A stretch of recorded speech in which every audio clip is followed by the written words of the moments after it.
সুপ্রিয় দর্শক, আসসালামু আলাইকুম। ত্বক ও সৌন্দর্য বিষয়ক আমাদের নিয়মিত আয়োজন বিউটি ইনফিউশন নিয়ে আজকে আপনাদের সামনে উপস্থিত হয়েছি। আমি ডক্টর জেসমিন লিনা। আমাদের আজকের আলোচনার বিষয়বস্তু হচ্ছে ত্বকে বয়সের ছাপ নিয়ন্ত্রণের উপায় এবং এর আধুনিক চিকিৎসা পদ্ধতি। এটা ঠিক যে বয়সকে ধরে রাখা সম্ভব নয়, তবে যদি আমরা একটু সচেতন হই তাহলে ত্বকে বয়সের এই ছাপগুলোকে হয়তো কিছুটা নিয়ন্ত্রণ করা বা বিলম্বিত করা সম্ভব হতে পারে।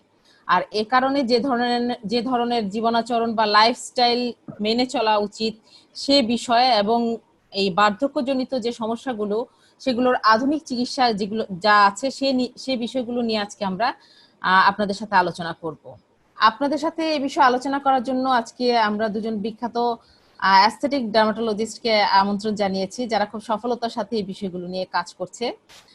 চলুন তাদের সাথে আপনাদের পরিচয় করিয়ে দেওয়া যাক। আমি প্রথমে পরিচয় করিয়ে দিচ্ছি ডক্টর মতিউর রহমান চৌধুরীকে। Doctor Matiur Rahman Chowdhury skin and hair by doctor মতিউরের চিফ কনসালটেন্ট হিসাবে অত্যন্ত দক্ষতার সাথে অ্যাস্থেটিক ডার্মাটোলজিতে কাজ করছেন। তিনি দেশে ছাড়াও দেশের বাইরে বিভিন্ন দেশ থেকে, অর্থাৎ ইংল্যান্ড, থাইল্যান্ড, সিঙ্গাপুর, ভারত ইত্যাদি বিভিন্ন দেশ থেকে এই অ্যাস্থেটিক ডার্মাটোলজি নিয়ে বিভিন্ন উচ্চতর প্রশিক্ষণ গ্রহণ করেছেন। ডক্টর মতিউর, আপনাকে আমাদের অনুষ্ঠানে স্বাগত জানাচ্ছি। ধন্যবাদ। আমাদের সাথে আরো আছে ডক্টর তানজিনা ইয়াসমিন। ডক্টর তানজিনা ইয়াসমিন ডার্মাটোলজিতে থাইল্যান্ড থেকে ডিপ্লোমা এবং ফেলোশিপ ডিগ্রি অর্জন করেছে। আর সে অত্যন্ত আগ্রহ এবং দক্ষতার সাথে বর্তমানে অ্যাস্থেটিক ডার্মাটোলজি নিয়ে কাজ করে যাচ্ছে খুব সফলতার সাথে। ডক্টর তানজিনা, তোমাকেও স্বাগত জানাচ্ছি আমাদের অনুষ্ঠানে। ধন্যবাদ ডক্টর লিনা আপু।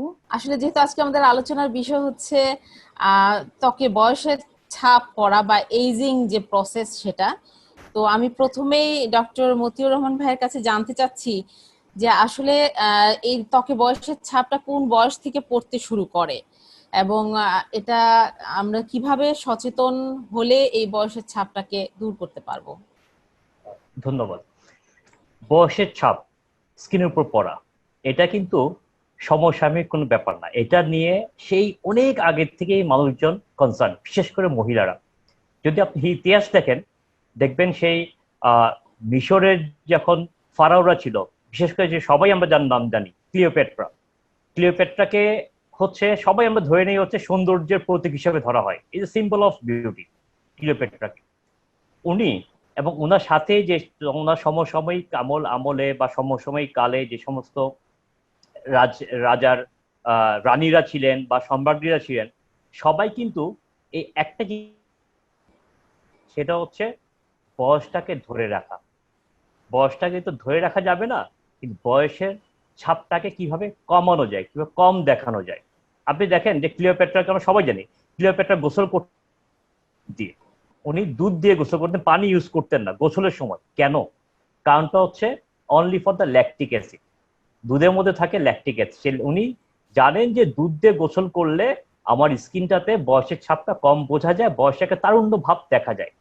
কারণটা ছিল একটা, সেটা হচ্ছে ল্যাকটিক অ্যাসিডের উপস্থিতি দুধের মধ্যে। সেই ল্যাকটিক অ্যাসিড এক ধরনের ন্যাচারাল পিলিং করতো। সেই ন্যাচারাল পিলিং এর কারণে স্কিনের মধ্যে বয়সের ছাপটা কম বোঝা যেত। তারপরে যদি আপনি আসেন সেলিব্রিটিসদের নিয়ে আমরা চিন্তা করি, বা আপনার মানে নামি দামি যারা আছেন, যারা হচ্ছে ফিল্মে কাজ করেন, বা আপনার ধরেন যে বিভিন্ন সেক্টরে কাজ করেন, কর্পোরেট সেক্টরে কাজ করেন, উচ্চ লেভেল, সবাই কিন্তু এই কনসার্নটা নিয়ে সবাই হচ্ছে আপনার এই এন্টিএজিংকে নিয়ে চিন্তিত। একটা সময় ছিল যে সমাজের একটা লেভেলে, একটা উচ্চবিত্তর শুধু ওই শ্রেণীটাই এন্টিএজিং নিয়ে চিন্তিত ছিল। তারাই চিন্তা করতো যে আমরা বয়সটা কিভাবে ধরে রাখা যায়, বা কিভাবে আমরা আরো বেশি রূপ সচেতন থাকবো, স্কিন আরো ভালো থাকবে। বাট আমি বলবো ফরচুনেটলি যেটা বলছি সেটা হচ্ছে এখন কিন্তু আমাদের সমাজের প্রায় সবার ক্ষেত্রেই, আমাদের সমাজে প্রায় প্রতিটা সেক্টরেই, প্রতিটা লেভেলে মেয়েরাই, বা শুধু মেয়েরা, পুরুষরাও, ছেলেরাও এই এন্টিএজিং নিয়ে হচ্ছে এখন বেশি কনসার্ন দেয়। সবাই একটু না একটু চিন্তা করে, ঠিক আছে কিভাবে আমাকে আরেকটু তরুণ দেখা যাবে, কিভাবে আমাকে আরেকটু বয়সের ছাপটা কম বোঝা যাবে। তো এই জন্য যেটা থাকে যে, এটা আমি যেটা বলবো সেটা হচ্ছে, এটা হচ্ছে একটা পজিটিভ সাইড, এটা হচ্ছে একটা গুড সাইড, যে আমাদের সমাজের প্রায় প্রতিটা সেক্টরে প্রায় সবাই এই জিনিসটা নিয়ে একটু চিন্তিত। আর আর এই জিনিসটা নিয়ে ওনারা একটু সচেতন, আমি যেটা বলবো সচেতন আছেন।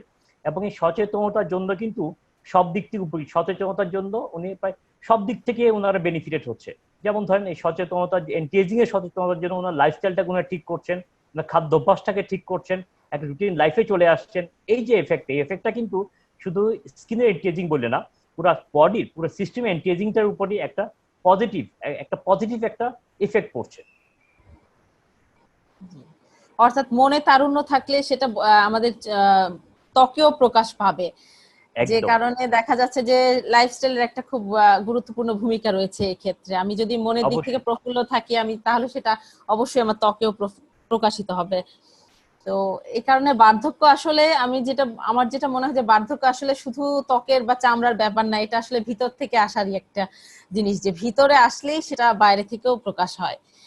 তো আমি জি কারণ হচ্ছে যে স্কিনের যে বার্ধক্য যে ছাপটা পড়ে, সে তো শুধু স্কিনের ছাপ না, সে হচ্ছে আপনি যেটা বললেন যে ভেতরের যে আপনার এজিং প্রসেস হচ্ছে তারই একটা রূপ চলে আসে স্কিনের উপরে। কারণ স্কিন হচ্ছে মিরর অফ দ্য বডি। আপনি দেখেন অনেকে নর্মালি আপনি চিন্তা করেন যে কারো যদি মন খারাপ হয়, রিফ্লেকশন তার কিন্তু ফেস দেখে বোঝা যায় তার মন খারাপ। কেউ যদি খুশি থাকে সেটাও ফেস দেখেই বোঝা যায় সে খুশি আছে। তার ভেতরের যে অবস্থাটা, ভেতরের যে এনভায়রনমেন্ট, ভেতরে সে উনি কি চাচ্ছেন সবকিছু স্কিন দিয়ে বেরোয় চলে আসে। রিফ্লেকশনটা হচ্ছে স্কিনেই হয়। অ্যাবসলিউটলি রিফ্লেকশনটা চলে আসে স্কিনে। জি ধন্যবাদ আপনাকে। আমি এবার ডক্টর তানজিনার কাছে যাচ্ছি। আসলে এইজিং এ যে কিছু চেঞ্জ হয় ত্বকে, তো সাধারণত দেখা যায় যে আর্লি কিছু চেঞ্জ হয়, 40 যাদের বয়স তাদের আগেই কিছু চেঞ্জ হচ্ছে, আবার দেখা যায় গ্র্যাজুয়ালি বয়স বাড়ার সাথে সাথে আস্তে আস্তে আরো কিছু চেঞ্জ হয় ত্বকে। তো আমি আসলে এই চেঞ্জ গুলো জানতে চাচ্ছি যে একদম আর্লি স্টেজে কি ধরনের চেঞ্জ থেকে শুরু হয় বয়সের, যেটা ত্বকে বোঝা যায় যে তার ত্বকে বয়সের ছাপটা পড়তে শুরু করেছে। ধন্যবাদ ডক্টর লীনা। আমরা সবাই তো জানি যে এজিং একটা ন্যাচারাল প্রসেস, এবং এজিং যে শুধু আমাদের বাইরের স্কিনে হচ্ছে তা কিন্তু না, আমাদের ভেতরে প্রত্যেকটা অর্গানই কিন্তু আমাদের এজিং প্রসেসটা কিন্তু আমাদের চলে। তো এটা হচ্ছে ইন্টারনাল, আর বাইরে যেটা সেটা হচ্ছে তো এক্সটার্নাল। স্কিনের মধ্যে স্কিন যেহেতু largest organ of the body, এবং সো স্কিনে সবার আগে ছাপটা আমাদের আসে, কারণ স্কিন যেহেতু প্রোটেকশনের কাজও করে। বাইরের যে হিট, বাইরের যে হিউমিডিটি, বাইরে যত ধরনের আমাদের এনভায়রনমেন্টাল ফ্যাক্টর সবকিছুর সাথে কিন্তু আমরা ফাইট করছি আমাদের স্কিন। সো সবার আগে এজিং এর যে প্রসেসটা আমাদের স্টার্ট হচ্ছে স্কিনে। তো স্কিনের যে 3টা লেয়ার আমরা সবাই জানি, এপিডার্মিস, ডার্মিস এবং সাবকিউটেনাস ফ্যাট। প্রথমে যখন আমাদের যখন 25 কিংবা তখন থেকে যে এজিং এর একটা প্রসেস স্টার্ট হয়, প্রথমে আমাদের দেখা যায় যে স্কিনের সারফেসে এটা স্টার্ট হচ্ছে। কি হয়, যত আমাদের বয়সটা বাড়তে থাকে আমাদের আস্তে আস্তে স্কিনের ওয়াটার প্রোডাকশনের যে একটা ক্যাপাসিটি সেটা কমতে থাকে, যার জন্য আমাদের স্কিনটা আস্তে আস্তে ড্রাই হতে থাকে। তারপর ফটো এক্সপোজার আমাদের যত বেশি হচ্ছে, যারা আমরা হিটে অনেক বেশি যাচ্ছি, সান প্রোটেকশন ছাড়া আমরা যখন সান এক্সপোজার অনেক লম্বা সময় ধরে ব্যয় করছি, তখন আমাদের স্কিনে স্বাভাবিক একটা ফ্রেকেলস কিংবা ওটা আসা স্টার্ট করে। যারা আমরা কিচেনে অনেক লম্বা সময় ধরে কাজ করছি হিটের মধ্যে, তাদেরও একই ব্যাপার। যারা মিডিয়াতে কাজ করছে, যারা অনেক লম্বা সময় হিটের মধ্যে থাকছে উইদাউট সান প্রোটেকশন, তাদেরও স্কিনের সারফেসে সবার আগে এজিং এর প্রসেসটা আমরা দেখতে পাই, যে সেটা ফ্রেকেলস দিয়ে স্টার্ট হয়, মেলাসমা স্টার্ট হয়, এবং ডিপিএনস এভাবে স্টার্ট হতে পারে। এভাবে আস্তে আস্তে যখন ফাইন রিঙ্কল স্টার্ট হয়ে যায়, বলি রেখা যেটাকে আমরা বলি, যে আমাদের অনেকের স্কিনের যাদের বিভিন্ন ধরনের এক্সপ্রেশন দিয়ে আমরা কথা বলছি, আমরা হাসছি, আমাদের সমস্ত আমাদের মনের কথাবার্তা কিংবা যেভাবে আমরা বুঝাই যে আমাদের এক্সপ্রেশন গুলো আমরা কিন্তু স্কিনের ফেস দিয়েই দিচ্ছি, হাসছি, কথা বলছি। তো যার জন্য আমাদের প্রত্যেকটা এক্সপ্রেশনের জন্য যেটা ইউজ হতে হতে মাসেল গুলা, সেখানে কিন্তু একটা ফাইন রিঙ্কল তৈরি হচ্ছে। তো টেক্সচারটা চেঞ্জ হচ্ছে, ফাইন রিঙ্কল আসছে। এটা যখন আস্তে আস্তে পার্মানেন্টলি অনেক 30-40 গিয়ে এই রিঙ্কেল গুলো হয়তো বা ডিপ হয়ে যাচ্ছে। এভাবে যেতে যেতে যখন 40s এর পরে আমাদের স্কিনের যে কোলাজেন প্রোডাকশনের যে একটা ক্যাপাসিটি, ন্যাচারালি আমাদের যেটা প্রোডাকশন হচ্ছে সেটা কিন্তু আস্তে আস্তে কমে যাচ্ছে।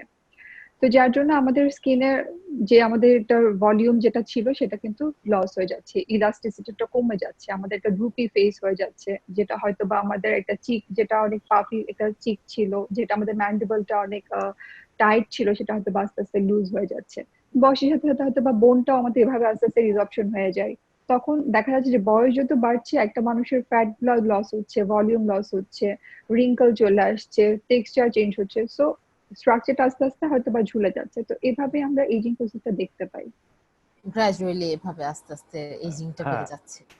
এটা তানজিনা আমি একটু অ্যাড করতে চাই কিছু একটু ইয়াতে, যে sure. Tanzina is very right, সে খুব সুন্দরভাবে বলেছে যে এজিং প্রসেসটা আসলে হওয়ার জন্য দুটো জিনিস থাকে, একটা হচ্ছে এক্সটার্নাল কারণ আর একটা হচ্ছে ইন্টারনাল কারণ। এক্সটার্নাল কারণের মধ্যে সবচাইতে কমন যেটা যেটা তানজিনা অলরেডি মেনশন করেছে সেটা হচ্ছে সানলাইট, সূর্যের আলো। তা সূর্যের আলোর মধ্যে বিশেষ করে ইউভিএ, ইউভিএটা আমাদের স্কিনের মধ্যে যে আপনার ইলাস্টিন ফাইবার থাকে সেই ইলাস্টিন ফাইবারটাকে সে ভেঙে দেয়। আর ইউভিবি যেটা সেটা হচ্ছে আমাদের স্কিনের মধ্যে পিগমেন্টেশনটাকে তৈরি করে। সানলাইটটা হচ্ছে একটা এক্সটার্নাল ফ্যাক্টর। আরো ফ্যাক্টরের মধ্যে থাকে হচ্ছে স্ট্রেস, কিছু খাদ্য অভ্যাস, কিছু খাদ্য। আর ভেতরে যেটা থাকে ইন্টারনাল কারণের মধ্যে সবচেয়ে বেশি যেটা থাকে সেটা হচ্ছে আমাদের বডিতে যে সেলুলার প্রসেস হচ্ছে প্রতিদিন হচ্ছে, সেখান থেকে একটা বাই প্রোডাক্ট তৈরি হয় যেটাকে আমরা সবাই জানি বলি ফ্রি রেডিকেলস। এই ফ্রি রেডিকেলসটাই কিন্তু মেইনলি দায়ী হচ্ছে আমাদের বডিতে বয়সের ছাপটাকে নিয়ে আসার জন্য। এখন এই ফ্রি রেডিকেলসটা একজনের বডিতে যত বেশি আসবে, উনার বডিতে বয়সের ছাপটা তত বেশি এবং তত দ্রুত দেখা যাবে। এবং এই ফ্রি রেডিকেলসটাকে মুক্ত করার জন্য একটাই যেটা থাকে, সবচেয়ে বেশি যেটা থাকে, that is the antioxidant. Antioxidant আসলে যেটা হয় কি স্পঞ্জ হিসাবে কাজ করে, জাস্ট ওয়াইপ মুছে দেয় বডি থেকে ফ্রি রেডিকেলসটা। কারণ আমাদেরকে দেখতে হবে যে আমাদের বডিতে ফ্রি রেডিকেলসটা কেন বেশি হচ্ছে কিনা, আর হলো আমাদের বডিতে সেই ফ্রি রেডিকেলসটাকে মুছে ফেলার জন্য যথেষ্ট পরিমাণ অ্যান্টিঅক্সিডেন্ট আছে কিনা। এই দুটোই যদি থাকে, এই দুটোকে যদি আমরা অ্যাড্রেস করতে পারি ঠিক মতো, তাহলে বয়সের ছাপটাকে ন্যাচারালি অনেকটুকু কমিয়ে নিয়ে আসা যাবে। কারণ আমাদেরকে দেখতে হবে কিভাবে আমরা এই ফ্রি রেডিকেলসটাকে কমাবো আর কিভাবে আমরা অ্যান্টিঅক্সিডেন্টটাকে বাড়াবো। সেটার সাথে ধন্যবাদ। কিন্তু অনেকগুলো হ্যাবিটও আমাদের রিলেটেড, লাইক হ্যাঁ, সেটাই স্মোকিং, যে একদম অ্যালকোহল। লাইফস্টাইল প্যাটার্নটা এখানে চলে এক্স্যাক্টলি। আসে যেটা। একদম তো প্রপার স্লিপ তানজিনা, সে হ্যাঁ হ্যাঁ, হচ্ছে কিনা ডক্টর সেগুলো তানজিনা এই ইম্পর্টেন্ট। ব্যাপারে তাহলে তুমি বলো যে কিভাবে আসলে লাইফস্টাইলটাকে আমরা মডিফাই করতে পারি যাতে ডক্টর মতিউর রহমান ভাই যে সমস্যাগুলো বললেন যে এগুলো হচ্ছে, তো এগুলাকে প্রিভেন্ট করার জন্য আমাদের লাইফস্টাইল কি ধরনের মডিফিকেশন করা দরকার? প্রথমে যদি আমি ডায়েটের কথা বলি, সেক্ষেত্রে তো অবশ্যই আমাদেরকে দেখতে হবে যে আমরা প্রপার একটা ডায়েট নিচ্ছি কিনা, মানে সেখানে আমাদের লিফি ভেজিটেবল গুলো থাকছে কিনা, ভিটামিন সি যেগুলো আমরা সেগুলো খাচ্ছি কিনা, অ্যান্টি অক্সিডেন্টের কথা ভাইয়া বললো যেগুলা, সেগুলো আমরা প্রপারলি নিচ্ছি কিনা। যেগুলো আমাদের একটা পর্যায়ে আর্লি যখন আমাদের বয়স থাকে তখন কিন্তু আমাদের স্কিনে কিন্তু ঠিকই ড্যামেজ হচ্ছে, বাট আমাদের কিন্তু তখন স্কিনের একটা ক্যাপাবিলিটি থাকে সেটা রিপেয়ার করে নেওয়ার। কিন্তু যখন আমাদের বয়স আস্তে আস্তে বাড়তে থাকে আমাদের স্কিন কিন্তু ফাইট করতে আর তখন পারে না, তখন আমাদেরকে আর্টিফিশিয়ালি সেগুলো আমাদেরকে নিতে হয়, ওরালি নিতে হয় কিংবা টপিক্যালি ইউজ করতে হয়। তো আমাদের ডায়েটের মধ্যে যদি আমরা প্রপারলি ছোটবেলা থেকে আমরা খাওয়ার অভ্যাসটা করতে পারি, যে অ্যান্টি অক্সিডেন্ট যে ফুড গুলো খাবারের মাধ্যমে যদি নিতে পারি, সেটা আমাদের অনেকটুকু হেল্প করে। বাদাম হতে পারে সেটা, সেটা প্রপার যে ভেজিটেবল যেগুলো আমরা খাচ্ছি, ফ্রুটস গুলা নিচ্ছি কিনা সেটা আমাদেরকে খেয়াল করতে হবে। প্লাস কিছু যে আমাদের স্লিপ প্যাটার্নটা আমাদের ঠিক আছে কিনা, ঘুমের তো কোনো বিকল্প নাই, কিন্তু সেটা একটা রাইট টাইম এবং রাইট একটা সাইকেল আমরা মেনটেন করছি কিনা সেটা আমাদেরকে দেখতে হবে। এবং সাথে কিছু আমাদের যে রিস্ক ফ্যাক্টর, যে প্রত্যেকটা ডিজিজের যেটা আমরা বলি স্মোকিং এবং অ্যালকোহল, এগুলো যদি আমাদের বয়সটা কিন্তু অনেকটুকু বাড়িয়ে দেয়, সেক্ষেত্রে আমরা যত ধরনের প্রসিডিউর করি না কেন তাতে খুব বেশি আমাদের আসলে আমরা ধরে রাখতে পারি না। তো স্মোকিং অ্যালকোহল যদি আমাদের প্রথম থেকেই আমরা অ্যাভয়েড করতে পারি এটা অনেকটুকু আমাদের জন্য হেল্পফুল। আর সান প্রোটেকশন তো আমি বলবো যেটা যদি অনেক আর্লি এজ থেকে আমরা স্টার্ট করতে পারি, এটা আমাদের অনেক বড় একটা ভূমিকা রাখতে পারে। ধন্যবাদ ডক্টর তানজিনা। আমি এবার মতিউর রহমান ভাইয়ের কাছে জানতে চাচ্ছি যে অনেক সময় দেখা যায় যে খুব দ্রুত এইজিং হয়ে যায়, প্রিমেচিউর এইজিং, যেটা যে দেখা যায় একই বয়সে দুই বান্ধবী, একজন খুব তাড়াতাড়ি তাকে বয়স বেড়ে যাচ্ছে মনে হচ্ছে, আরেকজনকে খুব ইয়াং দেখাচ্ছে। তো এই যে বয়সের যে ছাপটা দ্রুত পড়ে যাওয়ার এটার কারণ কি হতে পারে আসলে? এটা কি লাইফস্টাইলের কি কি ফ্যাক্টর বা এখানে কি কোনো জেনেটিক ফ্যাক্টরও কাজ করে কিনা, এই ব্যাপারটা সম্পর্কে আমাদের একটু ক্লিয়ার করে বলেন। ধন্যবাদ। ইয়েস, আপনি এটা খুব বাস্তব একটা কথা বলেছেন, এটা অনেক সময় আমরা ফেস করি। তো এই ক্ষেত্রে তানজিনা যেটা বলেছে যে লাইফস্টাইল মডিফিকেশন, খাদ্য অভ্যাস, একদম যেটা যেটা একদম ছোটবেলা থেকে যদি কেউ করে, যেটা অলরেডি তানজিনা মেনশন করেছে, যদি কেউ ছোটবেলা থেকে একটা হেলদি লাইফস্টাইল মেনটেন করে, রোদে বের হলে যেমন সে বলেছে সানস্ক্রিন ব্যবহার করা, ছাতা ব্যবহার করা, এই জিনিসগুলো যদি একদম সে একদম ছোটবেলা থেকে করে, ছোটবেলা বলতে আমি মিন করছি যখন স্কুলে যাচ্ছে 8, 9, 10 কলেজে ফার্স্ট ইয়ার ওই সময়টা থেকে, তাহলে কি হবে বয়সের ছাপটা বাইরের যে কারণগুলো হচ্ছে সেখান থেকে কম থাকবে। আরেকটা কথা আপনি যেটা বললেন যে জেনেটিক, ইয়েস, এটা হচ্ছে one of the major factor, অন্যতম কারণ যে জেনেটিক একটা বিশাল কাজ করে। আপনি দেখবেন আমি আসলে আমাদের সমাজের প্রতিটা শ্রেণীকে আমি সম্মান করি, আমি কোনো পেশাকেই ছোট করি না। আপনি আমাদের বাসায় বাড়িতে অনেকে আছেন, দেখবেন আমাদের হেল্পিং হ্যান্ড হিসাবে অনেক মহিলারা আসেন, আপনি খেয়াল করে দেখবেন অনেকে আছেন তাদের মধ্যে স্কিন এবং হেয়ার অত্যন্ত সুন্দর, অত্যন্ত হেলদি, এবং তাদের তো অনেকে সামর্থ্য নাই যে স্কিনটাকে যত্ন নেয়া, তারা তাদের বেসিক নিডটাই পূরণ করতে পারছেন, স্কিনের যত্নটা তারা কি নিবে, কিন্তু গঠনগতভাবে তাদের স্কিনটা অনেক ভালো। কারণটা হচ্ছে জেনেটিক, প্লাস যেটা তানজিনা বলছে লাইফস্টাইল, খাদ্য অভ্যাস, যারা ফ্রুটস বেশি খাচ্ছে, তারা ভেজিটেবলস বেশি খাচ্ছে, তারা মাছ বেশি খাচ্ছে, এই এই জিনিসগুলো আসলে কাজ করে। আর দু বান্ধবীর ক্ষেত্রে যেটা বললেন আপনি, যদি সমসাময়িক বান্ধবী, একজনের একটু বয়সের ছাপটা বেশি দেখা যাচ্ছে, আরেকজনের তুলনামূলক কম দেখা যাচ্ছে, এই কারণগুলোর মধ্যে প্রথম বলবো হচ্ছে জেনেটিক, বংশগত কারণ। দ্বিতীয় যেটা থাকে সেটা হচ্ছে যে ওনার জীবনযাত্রা উনি কেমন করছেন, খাদ্য অভ্যাসটা কেমন, যেটা অলরেডি ডক্টর তানজিনা মেনশন করে দিয়েছেন। 3 নাম্বার হচ্ছে যেটা, সেটা হচ্ছে উনি স্কিনে কি যত্ন নিচ্ছেন কিনা। কারণ তো দেখেন, স্কিনে যদি কারো কোনো কনসার্ন থাকে তাও ওনাকে যত্ন নিতে হবে, কারো যদি কোনো কনসার্ন না থাকে তাও ওনাকে যত্ন নিতে হবে। এই যত্ন নেওয়াটাই কিন্তু স্কিনটাকে ভালো রাখতে সাহায্য করে। যিনি যে বয়স অনুপাতে, আবার এটাও ঠিক, স্কিন যত্ন নেওয়াটা আবার বয়স অনুপাতে পরিবর্তন হয়। যেমন একটা ভেরি টিনেজ মেয়ের স্কিন যত্ন যেভাবে নেবেন, একটা 30-40 ইয়ার্সের ভদ্রমেয়ের ভাবে নিবেন না, ওনার তো একটু পরিবর্তন হবে। আরো সিনিয়র যদি চলে যায়, 50-60 বছরের যে মুরব্বী সিনিয়র যারা থাকেন, ওনাদেরকে স্কিন যত্ন নিতে হয়, বাট ওনার যত্নটা একটু চেঞ্জ হয়ে যায়। তো যারা স্কিনটাকে একদম খুব ছোটবেলা থেকে, খুব আর্লি এজ থেকে প্রপার যত্ন নিবে, টেক কেয়ার করবে, স্কিন কিন্তু কথা বলবে। স্কিন যখনই কথা বলবে মানে স্কিনটা ভালো আছে। সুতরাং জেনেটিক, ওনার লাইফস্টাইল, জীবনযাত্রা, তারপরে যারা তানজিনা বললো ঘুমানো, খাদ্য অভ্যাস এবং স্কিনের যত্ন, এই জিনিসগুলো আসলে কাজ করে যে একজনের স্কিন কতটুকু ভালো থাকবে। জি, ধন্যবাদ অনেক আপনাকে। আপনি যেহেতু জেনেটিক একটা প্রসঙ্গ আসছে, প্রসঙ্গে আমি আরেকটা কথা মনে পড়ে যাচ্ছে, যেটা হচ্ছে যে চুল পেকে যাওয়া, যেটা অনেক সময় দেখা যায় যে বয়স খুব কম কিন্তু চুল পেকে যাচ্ছে। তো এই ক্ষেত্রে কি আসলে এটাও কি শুধুমাত্র জেনেটিক, না এখানে অন্য কোনো নিউট্রিয়েন্টস বা ভিটামিন এগুলোর কোনো ফ্যাক্টর রয়েছে, বা অন্য কোনো এনভায়রনমেন্টাল ফ্যাক্টর এখানে রেসপন্সিবল, যে কারণে এই দ্রুত চুল পেকে যাওয়াটা, যেটা বয়স্ক আরো বেশি বয়স্ক দেখায়, এটার জন্য কি কারণ হতে দ্রুত পারে? চুল পেকে যাওয়াটা আসলে বর্তমান সময়ে একটা কনসার্ন। অনেক ইয়াং মেয়েরা আসে, ক্লাস 9-এ পড়ে, 10-এ পড়ে, তাদের চুল পেকে যাচ্ছে, মারা নিয়ে আসছে, এবং স্বাভাবিক যে মারা একটু কনসার্ন থাকে, মন খারাপ থাকে।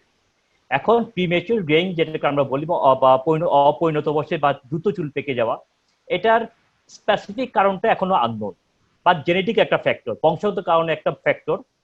ভিটামিনের দিক থেকে যদি আমি আসি, তাহলে বলা ভিটামিন B12 এর কথা বলা থাকে, যে ভিটামিন B12 এর ডেফিসিয়েন্সি হলে অনেক সময় আর্লি চুল পাকতে পারে। হরমোনাল ক্ষেত্রে থাইরয়েড ফাংশনটাকে ধরা হয়, ইদার হাইপো আর হাইপার থাইরয়েডিজম, তাদের ক্ষেত্রে হতে পারে।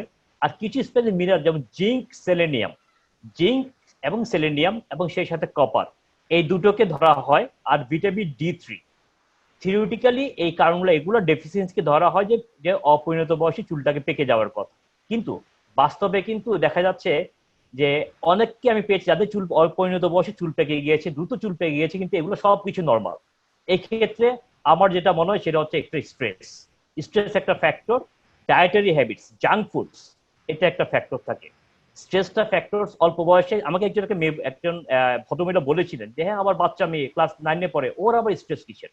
আমি বললাম দেখেন, ওর স্ট্রেস যেটা এখন আছে সেটা হচ্ছে পড়াশোনার একটা স্ট্রেস। আপনারা ওকে কতক্ষণ বাইরে ওর ফ্রি সময়টা দিচ্ছেন, কতক্ষণ খেলতে দিচ্ছেন, তাকে আপনি স্কুল থেকে আসছেন, কোচিং থাকছে, তারপর আবার তাকে প্রিপেয়ার করে, এটা কিন্তু আমাদের চোখে পড়ছে, বাট ইটস এ ওই বয়সের একটা বাচ্চার জন্য ইটস এ স্ট্রেস। তো আমার যেটা মনে হয় যে আপনার যে কারণগুলো বললেন সেগুলো ছাড়া স্ট্রেস এই সময়ে বাচ্চাদের চুল পাকার জন্য একটা বড় ফ্যাক্টর হিসেবে কাজ করে। সেই সাথে তানজিনা যে আগের কথায় আমি আবার চলে আসব, সেটা হচ্ছে লাইফস্টাইল, হেলদি লাইফস্টাইল, মানে ঘুমানোর যে সময়টা তানজিনা খুব সুন্দরভাবে মেনশন করেছে যে ঘুমানোর জন্য একটা সাইকেল লাগে, আর ঘুমটা কিন্তু এক হেলদি রাখার জন্য অত্যন্ত প্রয়োজনীয় একটা জিনিস, যে সঠিক পরিমাণে সঠিক সময়ে ঘুমানোটা। জি, অনেক ধন্যবাদ আপনাকে। অর্থাৎ সবগুলো ফ্যাক্টর মিলিয়েই আসলে এই প্রিমেচিউর গ্রেইং বা অকাল পক্কতা যেটা চুলের সেটার জন্য কাজ করে। তো আশা করি আমাদের দর্শকরা এগুলা জানতে পেরে এগুলা থেকে ওনারা সতর্ক থাকতে চেষ্টা করবেন, যে যে কারণে ওনাদের চুল দ্রুত পেকে যাচ্ছে সেই কারণগুলো শনাক্ত করে সেগুলো প্রিভেনশনের ব্যবস্থা নিয়ে হয়তো কিছুটা প্রতিরোধ করা সম্ভব এটা। তো আপনি আরেকটা কথা বলেছেন, তো এই প্রসঙ্গে আমি ডক্টর তানজিনার কাছে যাচ্ছি। সেটা হচ্ছে যে ত্বকের যত্ন অর্থাৎ ডেইলি স্কিন কেয়ার। আমি একটু এই ব্যাপারে ডক্টর তানজিনার টিপস চাচ্ছি যে কি কি ধরনের যত্ন প্রতিদিন আমাদের ত্বকের জন্য নেওয়া প্রয়োজন, সেটা খাদ্যাভ্যাস বা এক্সারসাইজ ওগুলার বাইরে শুধুমাত্র ত্বকের জন্য যে সমস্ত যত্নগুলো নেওয়া প্রয়োজন। ধন্যবাদ আপু। ডেইলি স্কিন কেয়ারের তো আসলে কোনো বিকল্প নেই। আমরা যে কোনো ধরনের প্রসিডিউর করি না কেন, প্রথমে আমরা শুরুটাই করি হচ্ছে ডেইলি স্কিন কেয়ার দিয়ে। আর ডেইলি স্কিন কেয়ারে আপনি যদি এন্টি-এজিং এর নাম্বার 1 আমাকে বলতে বলেন যে একটা, সেটা হচ্ছে সান প্রোটেকশন। এটার কোনো বিকল্প নেই। কারণ একটা কথা বলা হয় যে পৃথিবীতে যদি সূর্য না থাকতো তাহলে নাকি কেউই কখনো কারো বয়সে নাকি কেউ বাড়তো না, সবাই চিরসবুজ থেকে যেত। তো আমি সেই কথা রেশ ধরে বলতে চাই যে সান প্রোটেকশন ইউজ করতে হবে, কিন্তু এটা কিন্তু ডিপেন্ড করে এক একজনের স্কিন টাইপ এক এক রকম। কারো স্কিন অয়েলি, কারো স্কিন ড্রাই, কারো স্কিনের কম্বিনেশন টাইপ। আবার দেখা যাচ্ছে যে কারো ফেসে একনে আছে, কারো ফেসে মেলাসমা আছে, কারো ফেস মানে বিভিন্ন একটু প্রবলেমেটিক স্কিন, কারো সেন্সিটিভ স্কিন। তো এটা কিন্তু ডিপেন্ড করে যে শুধু কেউ ওভার দ্য কাউন্টার গেল একটা সানব্লক কিনলো, দ্যাটস নট দ্য সলিউশন। একটা সানব্লক ইউজ করতে হবে এবং সেটা according to his or her skin type. আর ব্রড স্পেকট্রাম সানব্লক আমরা বলি যে শুধুমাত্র আল্ট্রাভায়োলেট এ কে প্রোটেকশন মানে কভার করছে শুধুমাত্র তা না, আল্ট্রাভায়োলেট বি দুটাকে যেটা কভার করছে সেগুলোকে আমরা বলছি ব্রড স্পেকট্রাম সানব্লক। আর সেকেন্ড নাম্বার হচ্ছে যে যেটাকে আমরা সানব্লক ইউজ করার একটা নিয়ম আছে। শুধু আমরা সানব্লক দিনে একটা সময় লাগালাম এবং সেটা দিয়ে সারাদিন যদি মনে করি যে আমরা আমাকে প্রোটেকশন দিচ্ছে, আমি তো সানব্লক লাগিয়েছি, স্কিনের কেয়ার হচ্ছে, that's not the solution actually. আমাকে জানতে হবে যে সানব্লক আমি কতটুকু অ্যামাউন্টে লাগাচ্ছি এবং আমার হোল ফেসে মানে পুরোটা আমার জন্য এনাফ কিনা, এবং কতক্ষণ পর পর আমাকে লাগাতে হবে। সানব্লক যদি আমি সান এক্সপোজার থাকি, আমাকে 2 থেকে 3 ঘন্টা পর পর আমাকে সানব্লক লাগাতে হবে। এটা পেশেন্টকে জানতে হবে। সো একজন রাইট ডার্মাটোলজিস্টের কাছে থেকে গিয়ে যদি স্কিন কেয়ারটা সে বুঝে নেয় যে তার স্কিন টাইপ অনুযায়ী কি ধরনের সানব্লক সে ইউজ করবে এবং কিভাবে সানব্লকটা ইউজ করবে, কতক্ষণ পর পর ইউজ করতে হবে, এই ডিরেকশনটা কিন্তু খুবই ইম্পর্টেন্ট। সানব্লক তো সে লাগালো, সো সান প্রোটেকশন সে পেলো। আর সেকেন্ড পয়েন্ট আমি বলবো হচ্ছে ক্লিনজিং। একটা ফেস যদি প্রপারলি ক্লিন না করে যে কেউই, আর সেখানে একনে হতে পারে। একনে হয়তো বা একটা সময় ভালো হয়ে যায়, কারণ অনেক বেশি মডার্ন ট্রিটমেন্ট আমরা এখন ইউজ করছি। কিন্তু একটা সময় যে স্কার গুলা রয়ে যায়, যে ক্ষতগুলা হয়ে যায়, সেটা ট্রিটমেন্ট করাটা খুবই সময় সাপেক্ষ ব্যাপার এবং খুবই কস্টলিও কোনো কোনো পর্যায়ে গিয়ে। থার্ড আমি বলবো যে একটা ভালো ময়শ্চারাইজার, কারণ আমাদের ফেস অয়েলি হোক কিংবা আমাদের ফেস ড্রাই হোক, আমাদের সবারই কিন্তু একটা ময়শ্চারাইজার ইউজ করতে হবে। যারা অয়েলি ফেস তাদের হয়তো বা একটা অয়েল ফ্রি ময়শ্চারাইজার, আর যাদের ফেস হয়তো বা ড্রাই তাদের একটা অয়েল বেস ময়শ্চারাইজার আমরা সাজেস্ট করে থাকি। তারপর একটা আমরা এক্সফোলিয়েশনের জন্য আমরা কিছু স্ক্রাবার কিংবা ওভাবে আমরা ইউজ করতে বলি, যে হয়তোবা যেটা সে উইকলি একবার অথবা according to his or her skin type আমরা হয়তোবা দুবার বলছি। হয়তোবা উপরে যে আমাদের স্ট্র্যাটাম কর্নিয়াম কিংবা ডেড সেল যেটাকে বলছি, সেটা সে নিজে পেশেন্ট নিজে বাসায় সে ইউজ করতে পারলো। ডেইলি স্কিন কেয়ারের মধ্যে এগুলা আমরা সাজেস্ট করি যেটা পেশেন্ট নিজে ব্যবহার করবে। আর ধন্যবাদ। ওভার দ্য ডক্টরের অফিসে এসে যেগুলা সে করতে পারবে সেগুলা ওরকম প্রসিডিউর তো অনেক আছে, সেগুলো আমরা আস্তে আস্তে আসছি। তো অর্থাৎ ডক্টর তানজিনার কথা থেকে যেটা বোঝা যাচ্ছে যে সানব্লকের ইম্পর্টেন্স এখানে অনেক বেশি, এবং সেটা প্রপার ইউজ, যে কিভাবে ইউজ করতে হবে সেটা অবশ্যই বুঝে এবং জেনে একজন মানুষকে সানব্লক ইউজ করতে হবে। শুধু সানব্লক ইউজ করলাম কিন্তু কোনো ফল পাচ্ছি না, সেটা আসলে সম্ভব না। সানব্লকটা অবশ্যই নিয়ম মেনে ইউজ করতে হবে। আরেকটা যেটা বয়সের সাথে সাথে কিন্তু ত্বকটা শুষ্ক হয়ে যায় কিছুটা, স্কিনটা ড্রাই হয়ে যায়, সে কারণে ময়েশ্চারাইজারও অবশ্যই গুরুত্বপূর্ণ। পাশাপাশি যেগুলা ক্লিনজার স্ক্রাবার এগুলো রয়েছে সেগুলো তো আছে। ধন্যবাদ তানজিনাকে।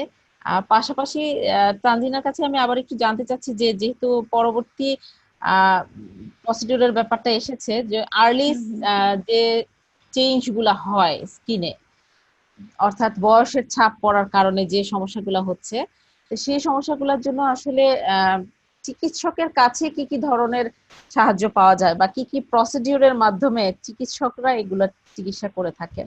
একজন ডার্মাটোলজিস্ট, চিকিৎসক বলতে আমি একজন অ্যাস্থেটিক ডার্মাটোলজিস্টকে বোঝাচ্ছি, যে অর্থাৎ পেশেন্ট যখন আপনারা কি আসে, ধরনের চিকিৎসা করেন? পেশেন্ট যখন আসে এইজিং এর প্রবলেম নিয়ে, সেক্ষেত্রে তো প্রথমে আসে ফটো ইমেজ, একটা ফেস নিয়ে আসে, যে অনেকের হয়তো বা সান প্রোটেকশন সে কখনো ইউজ করেনি অথবা প্রপার ইউজ করেনি, যার ফলে তার একটা সান ফটো ড্যামেজ একটা ফেস আমরা পাই। ফ্রেকেলস চলে এসছে অথবা ম্যালাজমা স্টার্ট হয়ে গেছে অনেক আর্লি বয়সে, হয়তোবা তার জেনেটিক হিস্ট্রি ছিল, কিন্তু সেটা সে জানতো, কিন্তু সে জানতো না যে কিভাবে এটা প্রোটেকশন সে ইউজ করতে পারে।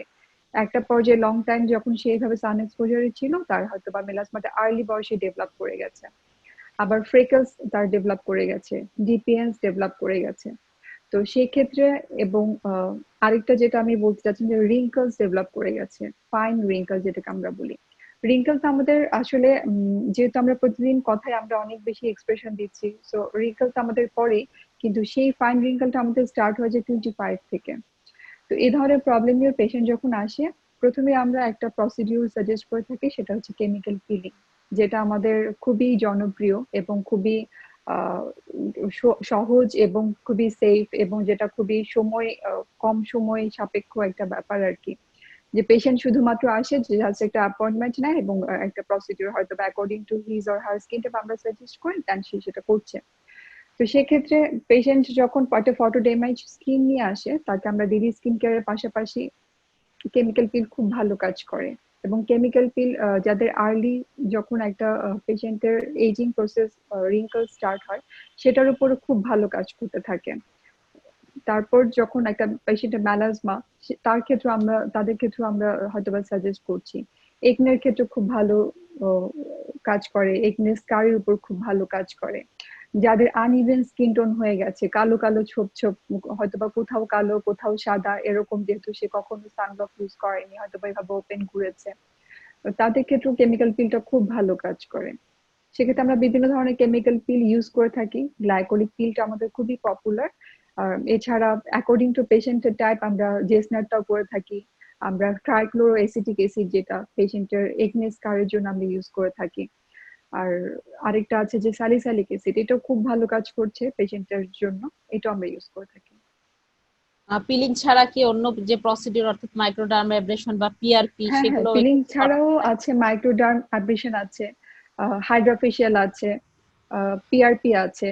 পিআরপিটা আমরা ইউজ করে থাকি যে ফেসে, আমরা তো পিআরপিটা মেইনলি খুব পপুলার আসলে চুলের জন্য, কিন্তু এটা আমাদের একটা সময় আমরা দেখলাম যে আমাদের স্কিন রিজুভিনেশনের জন্য এটা খুব ভালো কাজ করছে। যাদের হয়তো বা যে ফেসে, যাদের কোলাজেন সিনথেসিসটা হয়তো বা ওভাবে হচ্ছে না, ফর্মেশন হচ্ছে না, স্কিনটা ড্রাই ডাল লাগছে, একটা আনইভেন স্কিন টোন হয়ে গেছে, কিংবা একনে স্কার যাদের আছে, তাদেরকে যখন পিআরপিটা আমরা দিচ্ছি, দেখা যাচ্ছে যে পিআরপিটা খুব ভালো কাজ করছে। এবং তার সাথে একটা কম্বিনেশন আমরা ট্রিটমেন্ট দেই, হয়তোবা পিআরপিটা দিচ্ছি, পাশাপাশি হয়তোবা তাকে কেমিক্যাল পিলটা আমরা সাজেস্ট করছি। পিআরপিটা যেটা করে যে আমাদের পেশেন্টের ব্লাডটাই, যখন আমরা প্লাজমা আর একসাথে যখন প্লাটিলেটটা নিয়ে ওখান থেকে সেন্ট্রিফিউজ করে পেশেন্টকে ছোট ছোট করে আমরা ফেসে দিয়ে দিচ্ছি, পেশেন্টের কোলাজেন সিনথেসিসটা অনেক বেশি এটা ফাস্টার হয়, তখন এটা অনেক বেশি হিল করতে তাকে হেল্প করে একনেস স্কারগুলো। এই পদ্ধতিগুলো আসলে কতদিন পর পর করা উচিত একজন পেশেন্টকে? এটা আসলে পেশেন্টের স্কিনের টাইপের উপর ডিপেন্ড করে। একনে পেশেন্ট যখন আসে, কিংবা একনে পেশেন্ট যখন একনে থাকে কিংবা খুব পাস আসে, তখন আমরা হয়তোবা তাকে তখনই স্টার্ট করি না, তখন হয়তো আমরা কেমিক্যাল পিলটা স্টার্ট করতে পারি। তারপরে একটা পর্যায়ে যখন একনেটা একটুখানি হয়তোবা তাকে যখন একটু কাম ডাউন হয়, তার ইনফেক্টেড স্টেজটা একটু চলে যায়, তখন হয়তোবা তাকে আমরা কেমিক্যাল পিলটা স্টার্ট করছি। সেক্ষেত্রে হয়তোবা মাসে 2টা অথবা মাসে 1টা এভাবে করে স্টার্ট করি। একটা পর্যায়ে গিয়ে according to patient expectation and according to, মানে পেশেন্টের একটা এক্সপেকটেশন থাকে যে আমার এরকম, কোনো কোনো পেশেন্ট একটা পর্যায়ে গিয়ে দেখা যায় যে বলে যে হ্যাঁ আমার এতটুকুতেই আমি স্যাটিসফাইড, সেক্ষেত্রে আমরা বলছি ঠিক আছে আপনার আর লাগবে না। আবার অনেক পেশেন্ট চায় যে না ঠিক আছে আমি আরো কিছুদিন করি, অথবা মেইনটেনেন্স একটা জিনিস, কারণ nothing is permanent, nothing is permanent ভেনু। এন্টি এজিং প্রসেসটা এমন না যে আমি একদিন আসলাম, একটা ট্রিটমেন্ট নিলাম অথবা একটা সেশন নিলাম, এটা শেষ হয়ে গেল। বন্ধ হয়ে প্রত্যেকটা গেল জিনিস হচ্ছে চিন্তা। এক্স্যাক্টলি এটা মেনটেন করার একটা জিনিস আছে। হয়তোবা প্রথম দিকে আমরা স্টার্ট করে দিই, তারপর হয়তোবা পেশেন্ট বললাম যে আপনি হয়তোবা মাসে একটা করে আপনি নিতে পারেন। টিআরপিটা সাধারণত আমরা 6 থেকে 9টা 3 থেকে 6টা সেশন হয়তো আমরা সাজেস্ট করে থাকি ফেসের ক্ষেত্রে। তার স্কারের কতটুকু ইমপ্রুভমেন্ট করলো, কিংবা তার স্কিন রিজুভিনেশনটা কি ধরনের হচ্ছে, রেসপন্সটা কেমন, সেটা দেখে হয়তো আমরা পেশেন্টকে বলতে পারি তার কয়টা সেশন লাগবে। ধন্যবাদ ডক্টর তানজিনাকে। এবার আমি ডক্টর মতিউর রহমান চৌধুরীর কাছে যাচ্ছি। আপনি আমাদেরকে একটু বলবেন যে লেট সাইন যেগুলো হয় বয়সের কারণে, অর্থাৎ আমরা দেখি যে একটু বয়স বেশি হয়ে গেলে যে চেঞ্জ গুলা হয়, পরিবর্তনগুলো হয়, চামড়া ঝুলে যাওয়া, ত্বকে বড় বড় ভাঁজ পড়া, তো এই সমস্যাগুলোর জন্য কি ধরনের ট্রিটমেন্ট করে থাকেন বা কি ধরনের মডার্ন ট্রিটমেন্ট আপনারা করছেন? ধন্যবাদ। যখন একজন ভদ্রমহিলা বা ভদ্রলোক আসছেন সায়েন্স অফ এজিং প্রসেস নিয়ে, এক্ষেত্রে আমি যেটা করি, আমি দুটো অ্যানালাইসিস করি। একটা হচ্ছে দুটো এজ দেখি বেসিক্যালি। ফার্স্ট হচ্ছে যিনি আসছেন ওনার ফিজিক্যাল এজ কত, ওনার অ্যাকচুয়াল এজ কত, রিয়েল লাইফ এজ কত, ওয়ান। সেকেন্ড যেটা আমি দেখি সেটা হচ্ছে স্কিন এজ বলে একটা টার্ম আছে আমাদের, আমরা তখন স্কিন এজ অ্যানালাইসিস করি। স্কিন এজ অ্যানালাইজ করার জন্য আমাদের কিছু ক্রাইটেরিয়া আছে, একটা ফরম্যাট আছে। ফরম্যাটের মধ্যে ওনার স্কিনটাকে আমরা দেখে পিগমেন্টেশন থেকে শুরু করে রিঙ্কেজ, ভাঁজ, কতটুক স্যাগিং আছে, সবকিছু একটা রেশিও থাকে আমাদের। সেই রেশিওটাকে ফর্মে বসিয়ে আমরা ওনার একটা পার্সেন্টেজ বের করে নিয়ে আসি। সেই পার্সেন্টেজটাকে ওনার অ্যাকচুয়াল যে বয়স থাকে সেই বয়সটা দিয়ে ভাগ দিয়ে আমরাও নিয়ে আসি তো স্কিনটা অ্যাকর্ডিং টু ওনার রিয়েল এজ, স্কিনের এজ কত পার্সেন্টেজ বেড়ে গেল, কতটুকু আসলো, সেটাকে মাথায় রেখে তখন আমরা একটা ট্রিটমেন্ট প্ল্যান সেট করি। ট্রিটমেন্ট প্ল্যানটার ক্ষেত্রে যেটা বলি, অ্যান্টি এজিং এর ট্রিটমেন্ট আসলে দুভাবে করা যায়, একটা হচ্ছে সার্জিক্যাল, একটা নন সার্জিক্যাল।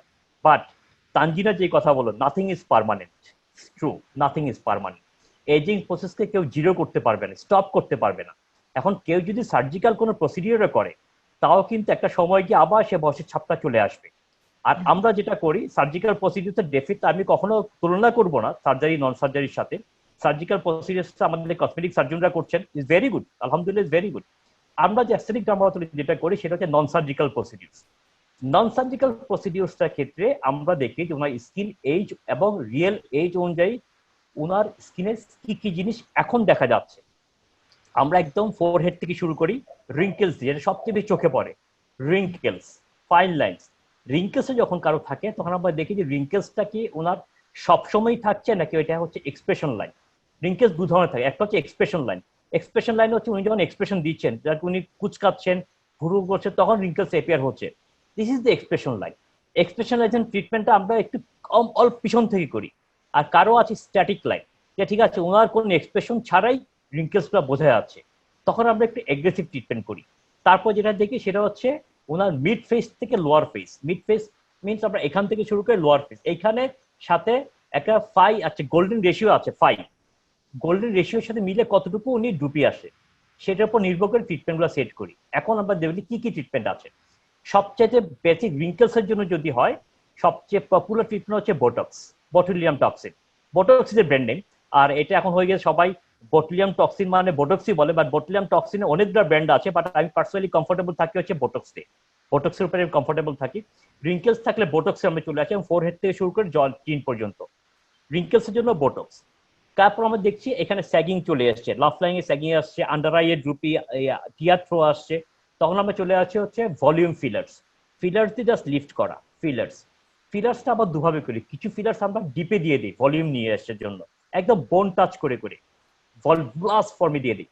আর কিছু আছে প্রায় 23 মিলিগ্রাম পার এমএল, যেটা আছে লিটল বি ডাইলিউটেড, সেটা আমরা দিই হচ্ছে বিনিথ দ্য ডার্মিস, ডার্মিস লেয়ারের নিচে উইথ এ মাইক্রোড্রপ। মাইক্রোড্রপ মানে হচ্ছে আপনার একদম জাস্ট টিপ অফ দ্য নিডেলের মধ্যে একটা ফোঁটা বেরোলে যতটুকু পরিমাণ, অতটুকু পরিমাণ আমরা স্কিন নিচে পুরো মুখে দিয়ে দিই, রিজুভিনেটিং ফিলার্স, সেটাও ফিলার্স।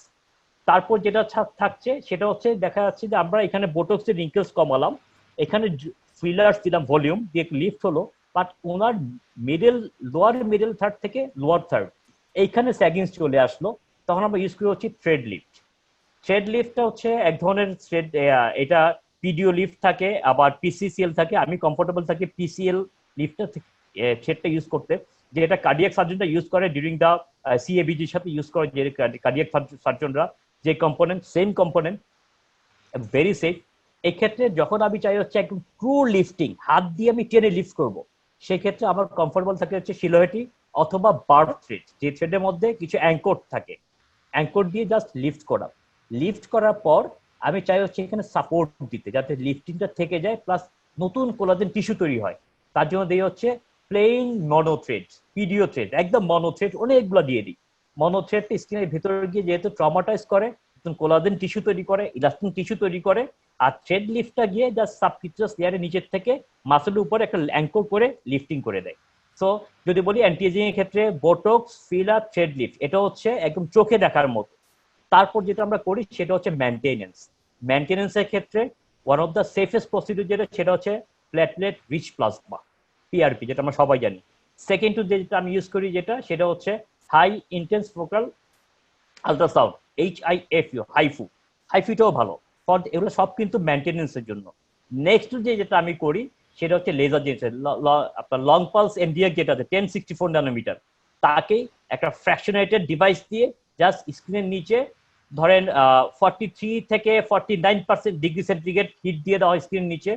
কোলাজেনটা একটু ভেঙে যাচ্ছে, ইলাস্টিনটা ভেঙে যাচ্ছে, নতুন করে যখন রিমডেলিং হচ্ছে তখন গিয়ে আরো বেশি পরিমাণে কোলাজেন তৈরি হচ্ছে, ইলাস্টিন তৈরি হচ্ছে, স্কিন রিজুভেনেটেড থাকছে। আবার এটাও ঠিক, এই সবগুলা প্রসেস কিন্তু একবারের জন্য না। সবগুলা প্রসেসের ক্ষেত্রে আমরা প্রথমে দেখি যে পেশেন্টের কোনটা চাচ্ছেন, উনি কি আগে রিঙ্কেলস চাচ্ছেন নাকি লিফটিং চাচ্ছেন। কারণ সত্যি কথা যেটা বলি, এই সার্ভিসগুলো তুলনামূলকভাবে একটু ব্যয় সাপেক্ষ সার্ভিস। যেহেতু ব্যয় সাপেক্ষ, এখানে ওনাকে অর্থ খরচ করতে হচ্ছে। এই ক্ষেত্রে আমি সবাই পেশেন্টকে বলে দিই যে আপনার এই কনসার্ন আছে, কিন্তু আপনি আগে কোনটা চাচ্ছেন, আপনার কাছে কোনটা বেশি মনে হচ্ছে, উনি যেটাকে অ্যাড্রেস করেন বেশি, ওইটাকে আমরা টেক কেয়ার করি। টেক কেয়ার তারপর নেক্সট অপশন দিয়ে দিই, ঠিক আছে এটার পর আপনি এটা করেন, এটা করেন। সেই সাথে যেটা বলি সেটা হচ্ছে, হ্যাঁ ট্রিটমেন্ট করলেই তো রেসপন্স আসবে, ঠিক আছে, বাট আমাদের রেসপন্স ধরে রাখতে হবে। তার জন্য যেটা, সেটা হচ্ছে লাইফস্টাইল। লাইফস্টাইল মানে একটা হেলদি লাইফস্টাইল, ডায়েট এবং লাইফস্টাইল, এই দুটোই যদি যখন থাকবে, তখন ওই ট্রিটমেন্টের রেজাল্ট যখন আসবে, সেই রেজাল্টটা দীর্ঘমেয়াদী থাকবে। আর আবার রেজাল্টে থাকার ক্ষেত্রে একটা থাকে, সেটা হচ্ছে পেশেন্টের প্রফেশন। যেমন আমি আমার প্র্যাকটিক্যাল অপিনিয়ন বলি, যারা হচ্ছেন হোম মেকার আছেন, বাসায় থাকছেন যে সমস্ত ভদ্রমহিলারা, ওনাদের ক্ষেত্রে রেসপন্স একটু বেশি থাকে দেন যারা জব করতেন। বিশেষ করে যারা স্কুল টিচার যারা আছেন, যারা অনেকক্ষণ কথা বলতে হচ্ছে, তাদের ক্ষেত্রে যখন আমি লিপ ফিলিং করি বা এখানে যখন থ্রেডটা দিচ্ছি, ওনাদের ক্ষেত্রে তুলনামূলক একটু কম থাকে। ধরেন আমি যদি বলি, আমি দেখেছি প্রায় 1.5 মাসের থেকে 2 মাস, আমার স্টাডি আছে প্রায় 1 থেকে 1.5 মাস, 4 থেকে 6 সপ্তাহ ওনাদের লাস্টিং কম থাকে, যারা হচ্ছে কথা বেশি বলছেন। ডোন্ট টেক ইট, মেয়েরা একটু কথা বেশি বলে, যাই হোক, ওই যে প্রফেশনাল যারা যারা বলছেন, তো ওনাদের যারা হোম মেকার তাদের তুলনায় একটু কম থাকে, প্রায় 1 মাসের মধ্যে আমি খুব কমই দেখেছি। আমি কয়েকটা পেশেন্ট স্টাডি করেছি প্রফেশন দেখে। আর যেটা হচ্ছে, আর ট্রিটমেন্টটা আসলে আমরা যেটা করি সেটা হচ্ছে অনেক সময় কম্বিনেশন করি, যেমন আমরা আজকে যে করেছি যে বোটক্স, ফিলার এবং থ্রেড একসাথে সেম সেশনে আমরা ড্রাইভ করে যাচ্ছি। আর মেনটেনেন্স হিসাবে দেখতে আমার খুব পছন্দ হচ্ছে ন্যাচারাল প্রসিডিউর যেটা, সেটা পিআরপি, আর হচ্ছে minimum invasive service like HIFU and laser genesis. ধন্যবাদ। আপনি দুই ভাগে ভাগ করে বললেন, যেটা হচ্ছে একটা মেইন প্রসিডিউর যেখানে আপনি বোটক্স, ফিলার এবং থ্রেড লিফটিং মেইনলি এগুলোকে বলেছেন, এবং কিছু হচ্ছে মেইনটেনেন্স থেরাপি। তো এই ক্ষেত্রে আমি বলবো যে আসলে মেইনটেনেন্সটা কতদিন পর পর নিতে হচ্ছে পেশেন্টকে, এবং যে বোটক্স, ফিলার এবং থ্রেড লিফটিং এটা আসলে কতদিন পর পর নেওয়া দরকার হতে পারে পেশেন্টের। বোটক্সটার ক্ষেত্রে যদি আমি শুধু রিঙ্কেলসের জন্য করি, like upper face or crow's feet, front lines, রিঙ্কেলসের জন্য হলে 4 থেকে 6 মাস থাকে, 4 থেকে 6 মাস পরপরই করে। তো আমি পার্সোনালি সবাইকে 5 মাস পর একটা অ্যাপয়েন্টমেন্ট দিই টাচ আপের জন্য, এভাবে করি। তখন ওই সেকেন্ড সেশনে ওনার ইউনিট একটু কম লাগে, মানে খরচটা একটু কমে যায়। ফিলারের ক্ষেত্রে যেটা, যখন আমি ভলিউম ফিলার করি, যেটা 20 milligram per ml volume filler যদি আমি করি, সেক্ষেত্রে থাকে হচ্ছে 9 মাস বলা হয়, বাট অ্যাকচুয়ালি 9 মাস থাকে না, 7 মাসের মধ্যে, 7 থেকে 7.5 মাসের মধ্যে আবার করতে হয়। আর যে ফিলারটা আমি, যে হচ্ছে রিজুভিনেটিং ফিলার, যেটা একদম 23 মিলিগ্রাম পার ml, সেটা আমি করি 3 মাস পর পর করি। 3 মাস পর পর ড্রাইভ করে যাই, অ্যাটলিস্ট 3টা করে, তারপর মেনটেন্স চলে যাই। থ্রেড লিফটের ক্ষেত্রে পিডিও থ্রেড লিফট যেটা আমি ইউজ করি, পিডিও থ্রেড লিফট থাকে হচ্ছে 7 থেকে 8 মাস থাকে বেশি, বাট অনেস্টলি বলি সেটা হচ্ছে 4 মাসে বেশি থাকে না পিডিওটা। আর পিসিএল সেট যেটা আমি ইউজ করি, পিসিএলটা একটু কস্টলি পিডিওর তুলনায়। পিসিএলটা থাকে কিন্তু আনডাউটেডলি 2 ইয়ার্স, 2 বছর থেকে যায় পিসিএল সেটটা। পিডিওটা থাকে 3-4 মাসের মধ্যে, পিডিও থাকে না, আর পিসিএলটা 2 বছরের মধ্যে থেকে যায়। পিএলএল একটা সেট আছে, পিএলএল এর থাকে হচ্ছে আপনার 1 থেকে 1.5 বছর এরকম থেকে যায়। আর কতদিন পর পর মেনটেনেন্স করবে, মেনটেনেন্সটা নির্ভর করে আসলে হচ্ছে উনি কি চাচ্ছেন, যে তানজিনা বলেছিল উনি কি চাচ্ছেন। অনেকে দেখা যাচ্ছে অল্প রিঙ্কেলস চলে আসছে, তাতে ওনার ওয়ারিড হয়ে যায়, না আমি আবার লাগবে, তখন আবার টাচ করে দিই। অনেকে বলছে না ঠিক আছে রিঙ্কেলস একটু এসছে, আচ্ছা থাক, আবার একটু বেশি আসুক তারপর করব। ও এখানে আমি একটা কথা বলি, সেটা হচ্ছে যে আমরা যে প্রসিডিউর যেটাই করি, বটক্স ফিলার যেটাই করি, আমরা অলওয়েজ করতে হবে কিন্তু আন্ডার ট্রিটমেন্ট, কখনো ওভার ট্রিটমেন্ট করা যাবে না, কখনোই না। আমি বটক্স কাউ যদি লাগে হচ্ছে ফর এক্সাম্পল 50 মিনিটস, আমি ওকে ড্রাইভ করবো হচ্ছে 10% to 15% কম, 40 to 45 মিনিটস। কারণটা হচ্ছে আমরা কখনোই চাবো না কারো ফেসে একটা মাস্ক লাইক ইফেক্ট চলে আসুক। আমরা সবসময় চাবো যাতে একটা ন্যাচারাল জিনিস থাকে। যাদের রিঙ্কেলস আছে আমি একটু রিঙ্কেলস রেখে দিই, স্যাগিং থাকলে হালকা স্যাগিং রেখে দিই, কারণ যাতে চাই হচ্ছে একটা ন্যাচারাল যাতে একটা ইফেক্ট থাকে। কখনো over treat never ever, globally it is not accepted যে ওভার ট্রিট করবা, কখনোই না। অলওয়েজ আন্ডার ট্রিট, যা ওনার স্কিন এজ অনুযায়ী যতটুকু প্রয়োজন তার থেকে 10 to 15% কম দিতে হবে। তারপরে আফটার 2 উইকস, ফার্স্ট প্রসিডিওর করার পরে আফটার 2 উইকস আমরা একটা ফলো আপ দিই, তখন যদি প্রয়োজন হয় আমরা আবার টাচ করে দিই।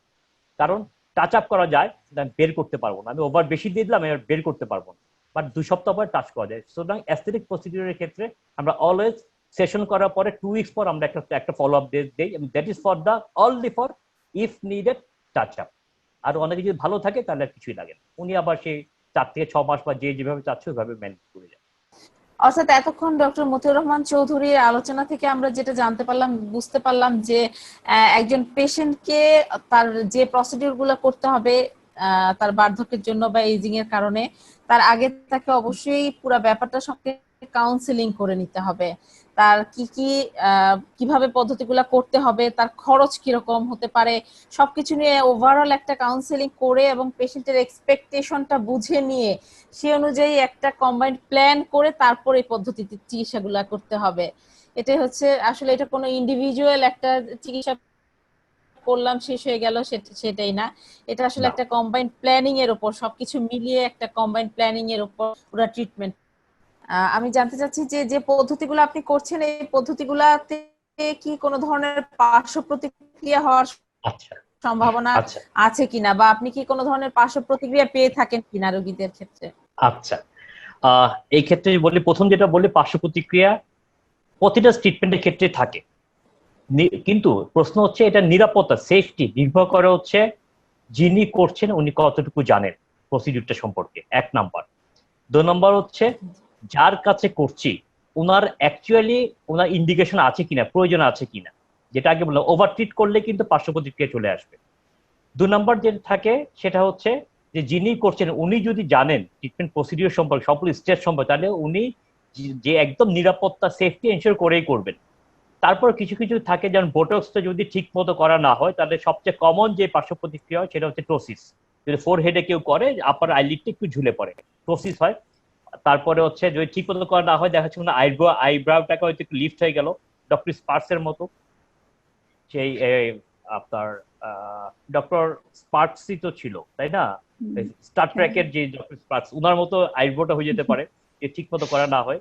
আর তারপর যেটা থাকে সেটা হচ্ছে টোসিস একটা থাকতে পারে।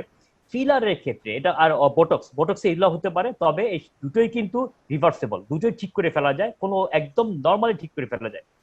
কিন্তু ফিলার্স যখন কেউ দিবে উনাকে অবশ্যই প্রপার ট্রেন হতে হবে, প্রপার ট্রেন অ্যানাটমি সম্পর্কে, বিশেষ করে ব্লাড ভেসেলের লোকেশন, কোথায় ব্লাড ভেসেলটা আছে। কারণ ফিলার্সের ক্ষেত্রে একটা ওয়ার্ড সবচেয়ে ইম্পর্টেন্ট, যেটা আমার টিচার আমাকে শিখে, সেটা হচ্ছে ডেপথ, গভীরতা। নিডেলের টিপ অফ দ্য নিডেলের ডেপথ, এই ডেপথের উপর নির্ভর করে সেফটি। আমি যদি ঠিক মতো ব্লাড আর্টারিগুলো জানি কোথায় কোথায় আছে, তাহলে আমার জন্য ফিলার দেওয়া খুব সেফ। না হলে সবচাইতে ভয়ঙ্কর যেটা হয় সেটা হচ্ছে ব্লাইন্ডনেস। সেকেন্ড যেটা থাকে সেটা হচ্ছে নেক্রোসিস।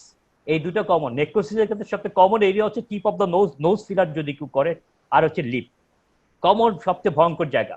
আর ব্লাইন্ডনেসের জন্য হচ্ছে কেউ যখন নেজোলেবিয়াল ফোল্ডে করবে সেটা, আরেকটা সবচেয়ে ইম্পর্টেন্ট জায়গা হচ্ছে গ্লেভেলার জোন। এই জায়গাটায় যখন কেউ করার আগে তো ওনাকে অবশ্যই যথেষ্ট পরিমাণ সতর্ক থাকতে হবে।